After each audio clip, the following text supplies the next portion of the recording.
ir grubios klaidos gydant skydliaukę.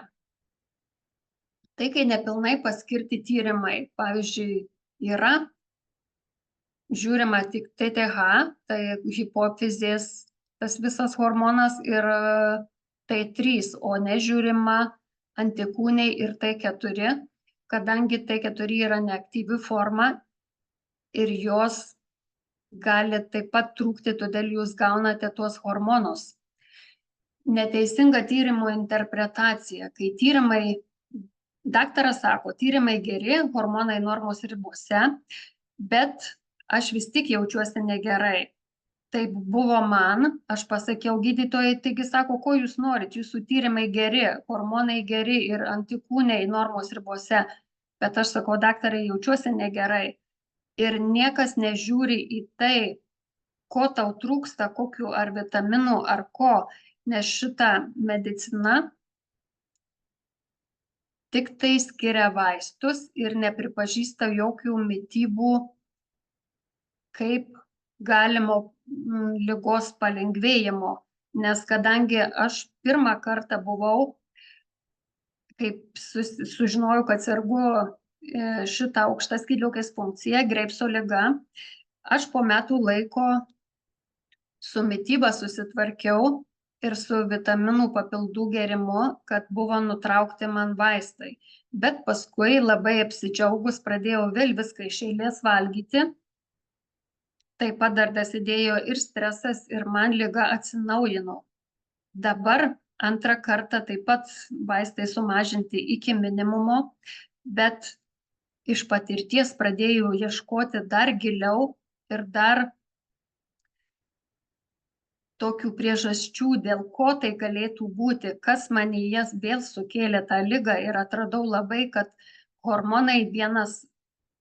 hormonų trūkumas arba kaip išeina vienos, pavyzdžiui, lytinės liaukos hormonai iš pusiausvyros arba skydliaukės hormonai iš pusiausvyros, tada ir kitas visas endokrininės liaukas išveda iš pusiausvyros, ir tas toks kaip ir kamuolys sujungtas, mums niekas to neaiškina. Ir, pavyzdžiui, nuėjus pas daktarą 10-15 minučių, kada tu tik tai tau paima kraują, tu netgi neturi kada paklausti ten kitų klausimų, nes eina laikas ir dar eilė žmonių stovi už durų. Todėl aš bandau pati per paskaitas, per knygas, per gydytojus kitus klausti, kaip tai atsitinka, kokia skydliaukės veikla, kokie įtakojantys veiksniai ir kur man ieškoti informacijos, kad aš galėčiau padėti savo ir kitoms moteriams, kitiems žmonėms. Tai va, čia buvo toks mažas nukrypimas. Tai dar vienas toks grubi klaida, kodėl, pavyzdžiui, paskiria gydytojas hormonus ir nežiūrima šalutino vaistų poveikio. Tai aš irgi to neseniai sužinojau, kad, pavyzdžiui, mano geriami vaistai skydliaukės veiklai mažinti taip pat turi šalutinį poveikį ir jie mažina mano imuninės sistemos veiklą. Ir tai atsiliepia mano kūnui ir mano visai medžiagų apykaitai. Taip pat ir tiroksinas turi irgi šalutinių poveikių, bet šito niekas neaiškina, ir jeigu moterys pačios nesidomi, tai jos ir nesužino. Todėl, jei jums nepadeda L-tiroksinas, keisti į eutiroksiną arba kitus vaistinius preparatus, nes gydytojai, pavyzdžiui, iš pradžių tau paskyrė 50 mikrogramų dozę, paskui didina iki 100 arba netgi virš 100. Dabar, pavyzdžiui, pas mus skyriui, kaip paguldomi ligoniai, ašgi matau atsivertus tą paciento aktą, kokiom dozėm jie vartoja tuos skydliaukės hormonus, tiroksiną. Ir kai paklausiau, aš pasikalbu su jais ir sako, aš pradėjau visai nuo 50 mg dozės ir, sako, paėjo net iki 100. Tai reiškia, kad šitie hormonai, tas T4 yra neveiksnus ir kūne jis nepaverčiamas į T3. Tai ir tai aš aiškinuosi, kokios priežastys gali būti, kad moterys gerdamos tiroksiną negauna tokio efekto ir poveikio, kodėl būtent reikia didinti vaistų dozę. Taigi, hormonų vartojimas nepagydys skydliaukės. Ieškoti reikia pagrindinės priežasties, dėl ko atsirado skydliaukės sutrikimas. Taip pat nekreipiamas dėmesys į antinksčių būklę. Kai būna nuovargis, išsekimo požymiai, taip pat gali trūkti ir geležies. Pirmiausia, reiktų išsitirti geležies ir feritino normas, nes feritinas yra kaupiamas mūsų organizme. Ir jeigu jo lygis yra per žemas, tai reiškia, kad organizmas nesugeba jo sukaupti pas save ir mums reikia pastoviai jo gauti iš geležies formą. Taip pat nedirbama su deficitais, o deficitai tai yra visų mineralinių medžiagų, visų mikro ir makro elementų.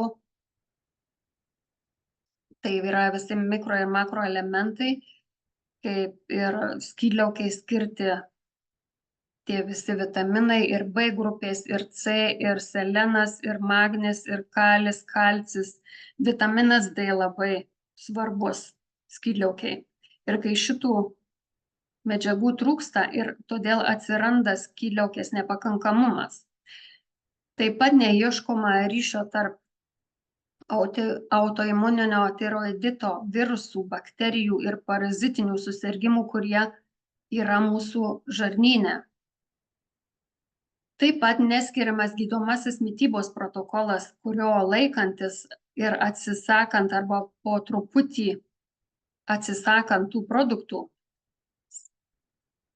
galima pagerinti savo fizinę ir tą emocinę būseną. Skiriami tada statinai, o kaip jau minėjau, kepenys perdirba ir pašalina iš organizmo statinus, tuos cholesteriną. Ir tie statinai yra toks medikamentas cholesterino kiekiui organizme sumažinti, bet cholesterinas yra mums naudingas, nes tai yra kaip riebalas naudingas mūsų visų organizmo ląstelių sandarai.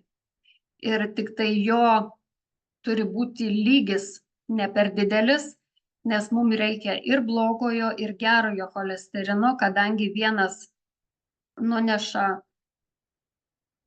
tuos visus riebalus iki ląstelės, kitas vėl paima ir atneša vėl atgal į kepenis. Taip pat netiriama jodo trūkumas arba perdozavimas.